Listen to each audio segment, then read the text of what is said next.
Story of the saint in the mountain. A certain dervish once went up a mountain pass, and there he made a promise to Allah subhanahu wa ta'ala. He said, I am turning my back on all worldly connections. So here he is, this dervish, went up to the mountain pass, went up a mountain pass, made a promise to Allah, I am turning my back on all worldly connections. Now I shall remain here in solitude, busy worshiping you. When I feel hungry, I shall wait for sustenance from your side. I will not ask anything from any person. I will not pick any fruit of the trees of this mountain. But in the wind, if any fruit falls from the trees, that I shall eat. And so, for some time, he remained steadfast on this promise to the tests that came from Allah's side. The test came along because in his vow, the dervish did not say, Insha'Allah. He didn't say that. If Allah so wills and pleases. This omission of Insha'Allah gave a sign of the dervish's pride, arrogance, and overconfidence in his own courage and ability. For this reason, the punishment for his deed involved him in a great test, and the nur from his heart left him, so that the ability to bear the difficulties of hunger became lost because the nur from his heart is gone. Allah Ta'ala ordered the wind not to blow in that part of the mountain. For 5 days, the wind failed to blow, as a result of which no fruit fell from the trees. The dervish suffered unbearable hunger. He could no more have patience, and the hunger made him feel weak. He was forced now to break his promise to Allah. He began picking the fruit from the tree to eat. When that happened, Allah Ta'ala punished him because it is a command of Allah, carry out your promise. Awfu bil uqud. This is what happened. A group of thieves came to hide along the foot of the mountain.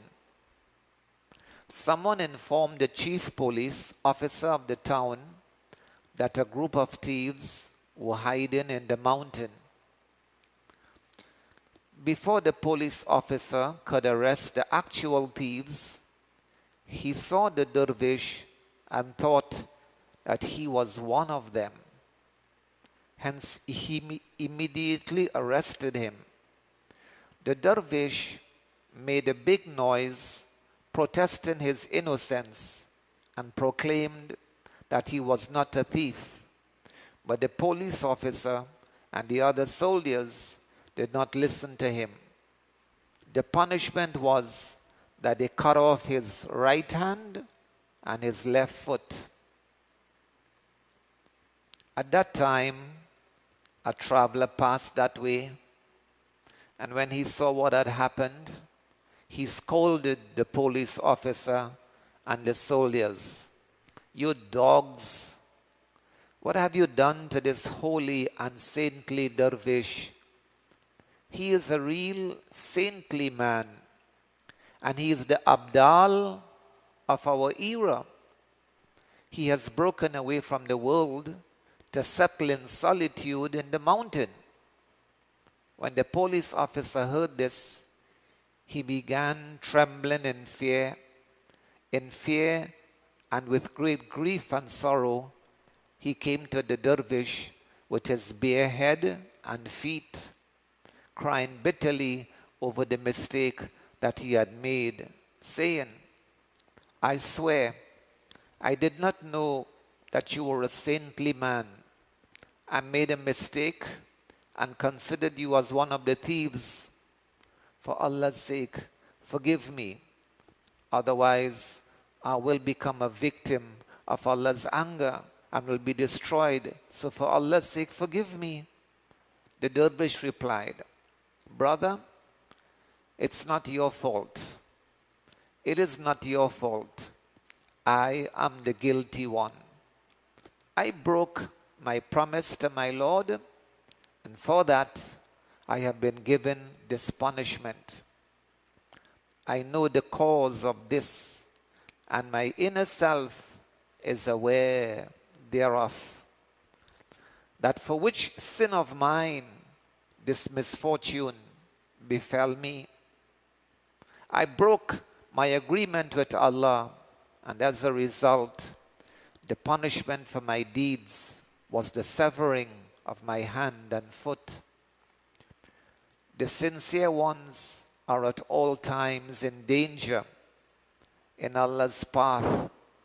There are great tests awaiting them. Such promises and vows should not be made which you cannot fulfill. And sit not in places of danger where you are bound to be tested with trials. The lesson, al-ibra.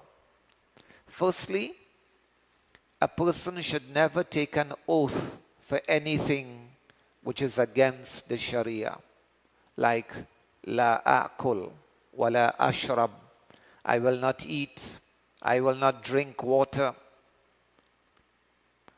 The oath of the dervish was of this type, taking an oath which is against the Sharia. Secondly, a person should never depend upon his own courage and strength. In all matters, one should depend upon Allah and seek His help. If one intends doing anything, then one should always say, Insha'Allah. If for some reason one forgets to say so, then the moment he remembers it, he should say, Insha'Allah. One must remember at all times that without Allah's power, nothing can take place. La hawla wa la quwwata illa billah. Allah's one atom of favor is much better than 1,000 efforts from the obedient ones.